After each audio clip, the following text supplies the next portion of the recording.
Welcome everyone. I am Naveen Kumar, an undergraduate from IIT Delhi, and today we are going to see a concept video on combustion and flame, which is a chapter in class 8 science, chapter 6.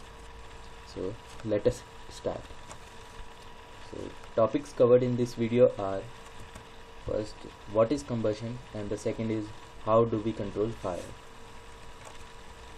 So let us see what is combustion.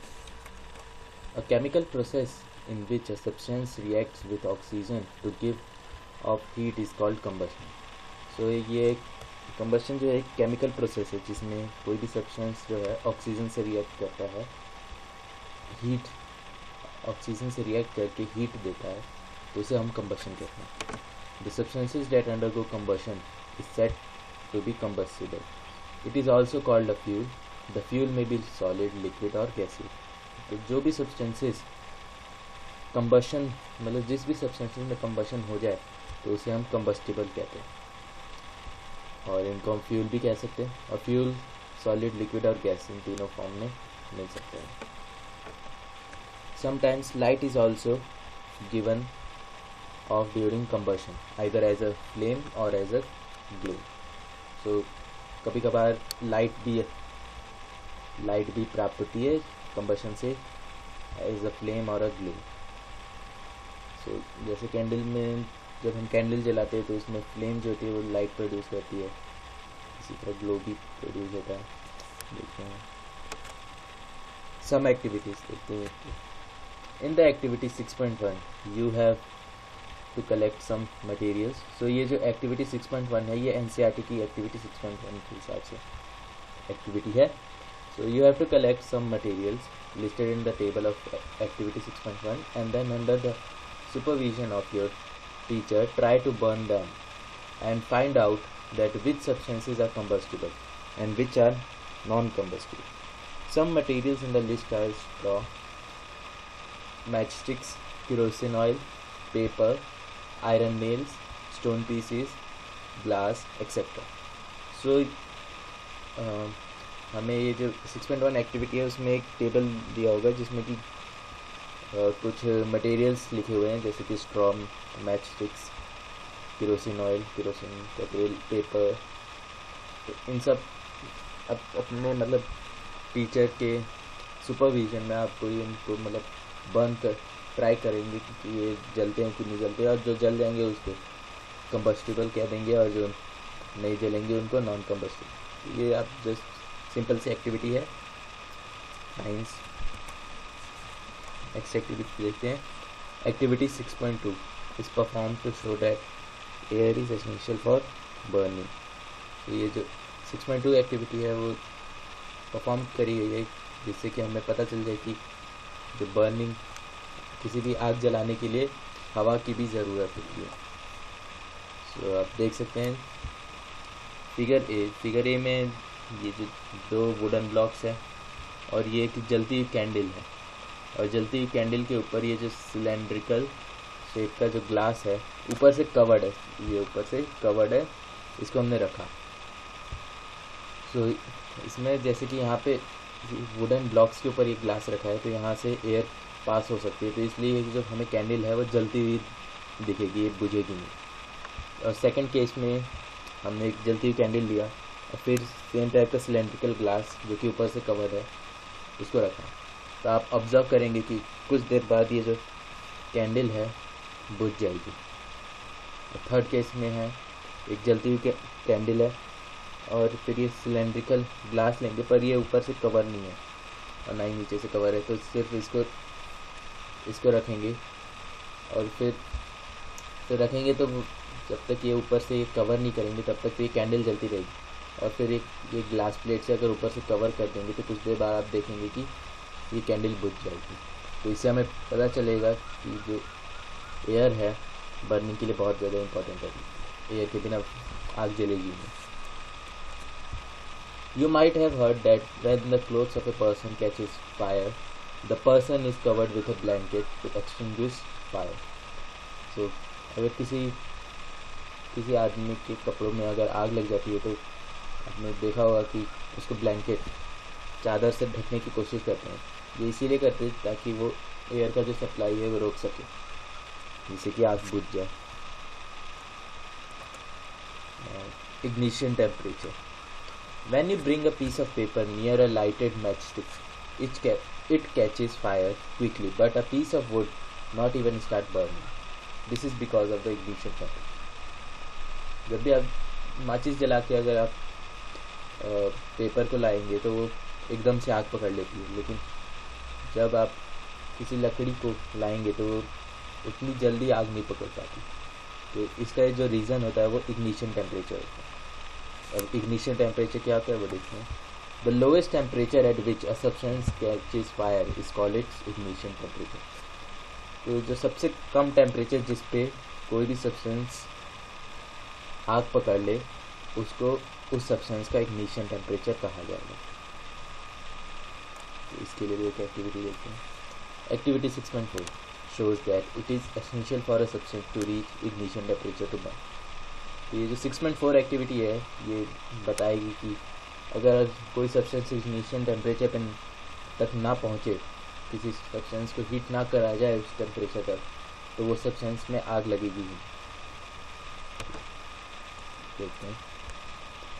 In this activity make 2 paper cups by folding a sheet of paper.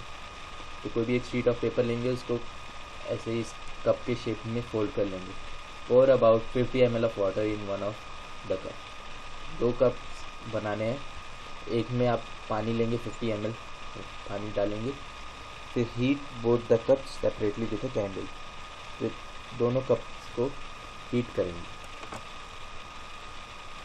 देखेंगे if we heat the paper cup with water for longer time then the अगर हम paper cup को water के साथ heat करेंगे तो water के कारण जो पेपर कप का जो इग्निशन टेम्परेचर है वो बढ़ जाएगा, तो ये इसमें आग नहीं लगेगी। और जो ये नॉर्मल सा पेपर कप है वो सडनली जल जाएगा, बहुत ही जल्दी से जल जाएगा। और अगर हम इस पेपर कप जिसमें पानी है उसको काफ़ी देर तक भी गर्म करेंगे तो आप ऑब्जर्व कर सकते हैं कि पानी बॉईल होना स्टार्ट हो जाएगा, पर ये जो पेपर कप है जलेगा नहीं। वही यहाँ नीचे लिखा हुआ है, if we heat the paper cup with water for longer time then the water starts boiling too because the heat is transferred from the paper to the water by the process of conduction. So conduction के process से जो heat है paper से water में transfer हो जाएगी और water boil होना स्टार्ट हो जाएगा। Inflammable substances. The substances which have very low ignition temperature and can easily catch fire with a flame are called inflammable substances. तो जो substances जिसका ignition temperature काफ़ी लो हो, अब काफ़ी लो ignition temperature होगा तो बहुत ही आसानी से उसमें आग भी लग जाएगी, तो उन substances को हम inflammable substances कहेंगे। Example of inflammable substances are petrol, alcohol, liquefied petroleum gas, etc. और जो inflammable substances है उसमें flame भी आएगा। ठीक है, तो next how do we control fire. Fire लगती है काफ़ी, आपने देखा होगा घरों में, तो घरों में या फिर कहीं जंगल में फायर लगती है तो हम उनको कैसे कंट्रोल कर सकते हैं। You have learned that there are 3 essential requirements for producing fire. तो फायर लगने का 3 महत्वपूर्ण जो रिक्वायरमेंट्स हैं, these are fuel, air and heat to raise the temperature of the fuel beyond the ignition temperature। तो 3 जो ये मेजर रिक्वायरमेंट्स है आग लगने की, एक तो फ्यूल, अगर फ्यूल ही नहीं रहेगा तो आग किस में लगेगी। फिर एयर नहीं मिलेगी तो एयर के बिना तो ऑक्सीजन एयर के बिना आएगा ही नहीं। जैसे कि हमने कैंडल वाले एक्सपेरिमेंट में देखा था कि जब हमने उसको कवर कर दिया था तो कैंडल बुझ जा रही थी, तो एयर नहीं रहेगा तो वैसी आग बुझ जाएगी। और हीट ये इग्निशन टेम्परेचर तक पहुंचाने के लिए हमें हीट भी चाहिए, हीट नहीं रहेगा तो वैसी आग नहीं लगेगी। Fire can be controlled by removing one or more of these requirement, तो इन तीनों में से या फिर इनमें से एक या फिर इनमें से कोई भी अगर हम हटा देंगे रिक्वायरमेंट तो आग लगेगी नहीं। The job of a fire extinguisher is to cut off the supply of air और to bring down the temperature of the fuel और बोथ। सो ये जो फायर एक्सटिंग्विशर है वो एयर सप्लाई को रोक देता है या फिर टेम्परेचर ऑफ द फ्यूल कम कर देता है, टेम्परेचर कम कर देता है। सो फायर एक्सटिंग्विशर देखते हैं। The most common fire extinguisher is water, but water works only when things like wood and paper are on fire. So बहुत कॉमनली आपने वाटर, जब भी लकड़ी में आग लगी है तो उस पर आप पानी डालोगे तो वो बुझ जाती है। मोस्ट कॉमनली यूज जो फायर एक्सटिंग्विशर है वो वाटर है, तो वाटर भी एक फायर एक्सटिंग्विशर है। But for fires involving electrical equipments and inflammable materials like petrol, carbon dioxide is the best extinguisher. So electrical equipment जैसे इलेक्ट्रिक शॉक से जो आग लगती है उसमें आप पानी डालेंगे नहीं, अगर पानी डालेंगे तो पानी से आप इलेक्ट्रिसिटी कंडक्ट करके आपको मतलब उससे आग बुझेगी ही नहीं, आप बुझेगी भी नहीं और आपको शॉक लगने का भी खतरा है। और इनफ्लेमेबल मटेरियल्स लाइक पेट्रोल जो कि पानी से हल्का होता है, तो अगर आप उस पर पानी डालेंगे तो पानी तो नीचे चला जाएगा और पेट्रोल जो कि ऑयल है वो ऊपर आ जाएगा और ऊपर आके फिर वो जलेगा ही, तो इसका मतलब बुझेगा तो है नहीं, बुझेगा ही नहीं। तो फिर इसकी जगह हम फायर एक्सटिंग्विशर में हम कार्बन डाइऑक्साइड यूज़ करते हैं। तो carbon dioxide being heavier than oxygen covers the fire like a blanket. So carbon dioxide oxygen से भारी है, तो जो आग को है वो एक चादर की तरह ही ओढ़ लेगी। तो अगर वो चादर की तरह ही कवर कर लेगी तो वो जो ऑक्सीजन का जो सप्लाई है वो कट जाएगा और फिर फायर रुक जाएगी। Since the contact between the fuel and oxygen is cut off, the fire is controlled. Another way to get carbon dioxide is to release a lot of dry powder of chemicals like sodium bicarbonate or potassium bicarbonate near the fire. These chemicals give off carbon dioxide. So carbon dioxide release करने के लिए हम chemicals like sodium bicarbonate, जिसको baking soda भी कहते हैं, ये fire पे डाल दिया जाए तो फिर फायर कार्बन डाइऑक्साइड रिलीज करेगी, फायर के पास कार्बन डाइऑक्साइड रिलीज होगा और आग बुझ जाएगी। सो इस वीडियो के लिए इतना ही, थैंक यू।